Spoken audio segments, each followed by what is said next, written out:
Hey guys, it's Laura from Anointed Works, and I am back on this wigging out weekend with another video tutorial on how I thread my machine and what gadget I got to hold this huge spool of thread, because it was giving your girl some major issues. So before we get into this video, I want you to like, comment, and subscribe. Don't forget to comment below what content you want to see from Anointed Works. All right, let's get into this video.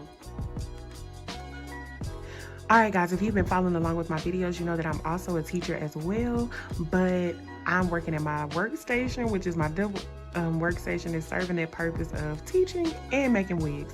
But anywho, so I wanted to let you guys know these are the materials that we are using today. Of course, my sewing machine. If you need a tutorial on this sewing machine, comment below and I will give you one. We're going to use this Coat and Clark's thread, and then I have a thread and spool holder that I'm going to be using. Alright guys, so I have my hair that I'm going to be sewing on my wig cap, and then I have my thread. Now I went to Joann's and I would let them know that I was having a problem with this spool of thread on my thread holder while I was sewing. It was moving all like this.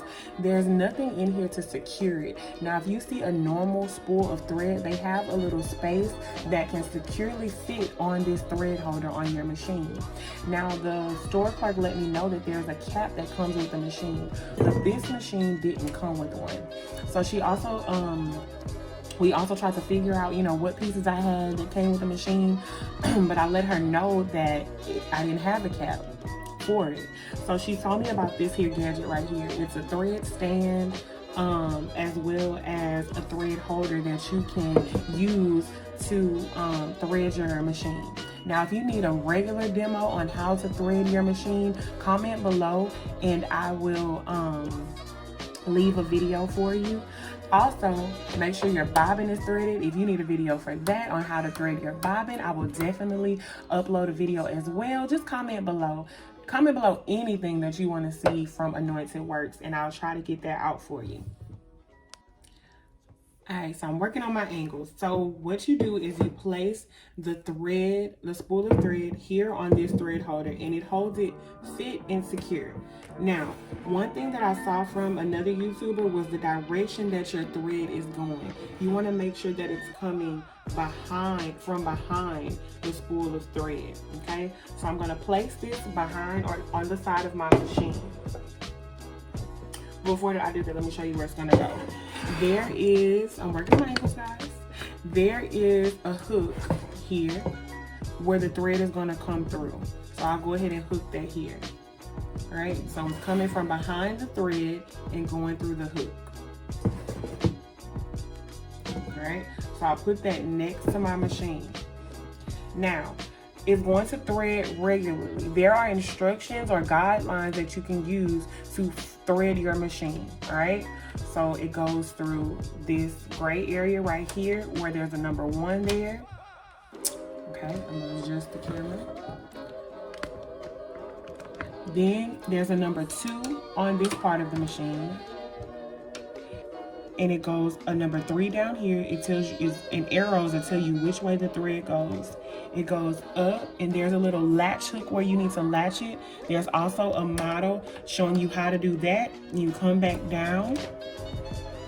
Now, this part right here is a little tricky. There's a little silver hook where the thread needs to go into, okay? Then what I like to do is, I like to cut it so that it can have a fresh tip, okay? Because sometimes it can run and it's hard for you to see through the eye of the needle, okay? Now, there's a little hole, and I'm gonna turn it because I need to see too to put it in there. Now, sometimes this is trial and error. Sometimes I get it on the first time, sometimes I don't, okay? You have to have a steady hand. And I just got my nails a little longer than I normally do, so like I said, it takes trial and error. And sometimes the little pieces keep it from not going in.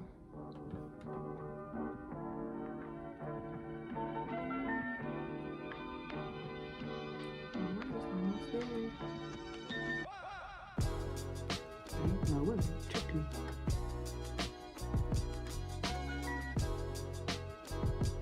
Alright, like I said, I want this video to be transparent as possible. It's not all the time that you get it on the first time. Alright, so sometimes you may have to cut it again. Wet your fingers, my hands are clean, and kind of run it through the thread.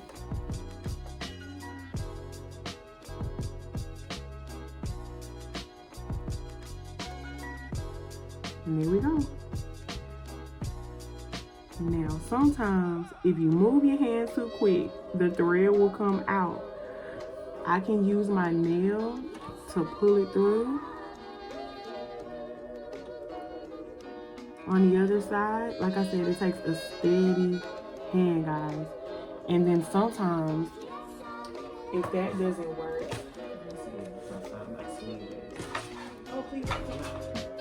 all right, you can use tweezers to pull it through if your hands are in the way. But be careful not to pull it on the needle. All right, I got it through there. And then you just move your thread through the open presser footer. I have an open toe presser footer. You move it through there, okay? All right, so I want to give you a quick overview from a different angle. So here's my thread holder and thread stand. The thread is coming from behind the spool of thread up into this hook. These are the angles that I was telling you about that show the visual as well as the numbers. This one is to thread your bobbin. Like I said, if you need a tutorial on how to thread your bobbin or even what a bobbin is, comment below. So this is the one that you use to thread your machine. Same thing as if I was using the regular thread holder on the machine, but like I said, that spool of thread was too big for that one. But anywho, so you go from step 1, come down to step 2, there's a step 3, all the way up, you follow to step 4. That's the latch hook I was talking about. Come back down and you have step 5. This is that tricky part that I was telling you about, this little hook right here. And then you take it through the eye of the needle and you bring it through your open toe presser footer. This presser footer did not come with my machine. I ordered it from Amazon and made sure that it fit my machine. And then I just changed it out.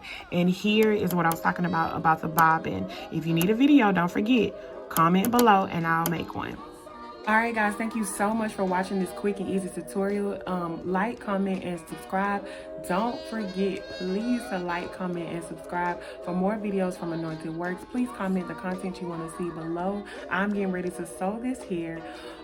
Kinky straight hair from Maven on another cap. I did make a wig using this hair, but I had to take it loose, being very transparent because of the cap. It wasn't a regular mesh stone cap. It was a different type of cap. It was one of those like Japanese swim caps, and it was totally not the right cap, but it's trial and error. I'm learning which caps I like best, what works for me and what doesn't. In the wig making process, you just have to try things so you know what works, what doesn't work, and you'll be able to have that much more knowledge of the things you're selling to your customers. You want to make sure you know about it, because if you don't know about it, you can't share it with your clients. And that's just being real transparent. So if you want to receive video notifications, please hit the bell so that you can get those notifications. And I'm about to get to it. Thank you so much.